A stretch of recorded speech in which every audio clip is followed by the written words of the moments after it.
So we've been talking about measuring progress and adjusting. We've been talking about this journey that schools are on, where they've launched some kind of innovation, they've put into practice, they've got teachers who are experimenting in classrooms, they're sharing ideas with their administrators providing support, and then one of the central challenges is figuring out whether or not what we're doing is working. How do we go from launching an innovation to looking really closely about whether or not it's having the effects on student learning we want it to have?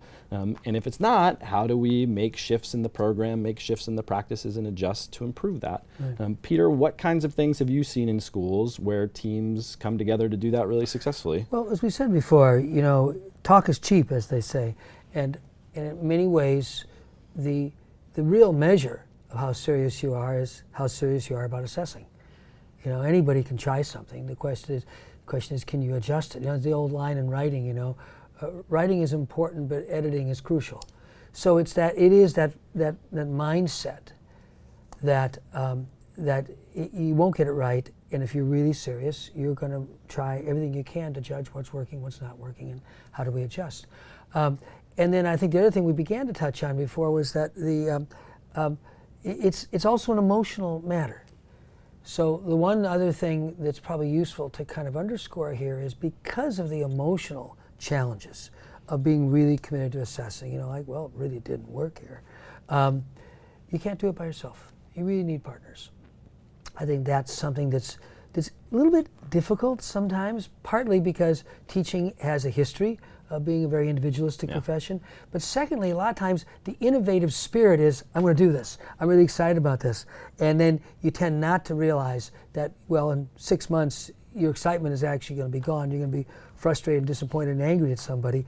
Then the question is, who do you have as a partner? Right, to help support that. So I think schools often do a good job of creating teams that are called things like data teams, or when they're technology projects, they tend to be technology committees or things like that. And these can be some core groups that get together with different kinds of expertise. So it's good to have folks who have a teacher perspective and administrator perspective, some people maybe who have some particular technical skills about gathering survey data, or gathering test score data, or gathering data from looking at student work, and sort of putting those pieces together.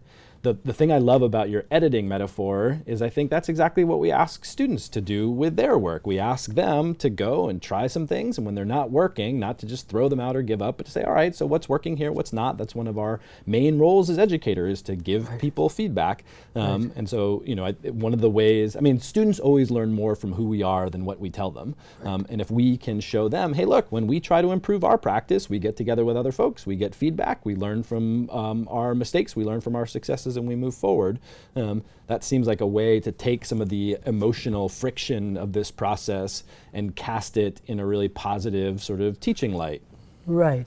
Yeah, I like the data team example. The problem is that, first off, how do you compose a data team? Obviously you're going to say, well, we need something from this perspective, this perspective, this perspective. That's fine. But it doesn't mean we'll actually trust each other. And that's where the rubber meets the road here. Do I have all my emotional kind of armor on to protect and cover up what didn't work, or explain what wasn't really we just didn't get implemented right. We're already corrected. We know what to do. Do I have that kind of defensiveness, which is so easy to understand in this territory? Or I go, no, you're right, it didn't really work, and we're really not sure what to do. So, the underpinning of all this is a word that a lot of times professionals don't like to use, and it's the word vulnerability. And I think how we create a space, a setting, a set of relationships that allows people to be genuinely vulnerable. I'll never forget a conversation with two teachers. We actually filmed this, and it was just one of the best things we ever filmed. There was one lady who'd been engaged in really deep pedagogical innovation for a decade, another for 2 years. And the lady who'd been at it for 2 years was really sharing how hard it had been for her. Like taking her chairs in her classroom out of a straight line was like worse than having teeth pulled. She just couldn't believe she could do it. And the room was going to really look different, and they were going to be talking to each other. They wouldn't just be looking at her. And it was just lovely to watch the two of them talking. And the lady who'd been at it less was just really kind of sharing her journey. And of course, she'd gotten beyond that. So there's this triumph of the non-straight row chairs. It was touching. It meant so much to her that she'd been able to get across that emotional chasm. And the lady who was the veteran was going, yep, I know what you mean. I meant through her own version. And then she said something which I'll never forget. She said, you know, we're really inviting our students to be truly vulnerable. Because if you can't be vulnerable, you can't learn. Yep.